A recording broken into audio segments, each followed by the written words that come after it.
Question number 7 আমাদেরকে দিয়েছে statistics থেকে, যেখানে বলেছে কোনো একটা সিরিজের মিন বা গড় যদি 40 হয় এবং স্ট্যান্ডার্ড ডেভিয়েশন বা আদর্শ বিচ্যুতি যদি 5 হয়, তাহলে আমাদেরকে বলেছে কোএফিসিয়েন্ট অফ ভেরিয়েশন বা প্রকরণের যে সহগ অর্থাৎ বিচ্যুতির যে সহগ সেইটা আমাদের কী বার করতে হবে সেইটা বার করতে বলেছে।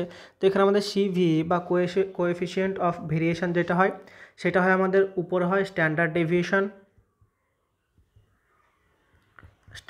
ডেভিয়েশন,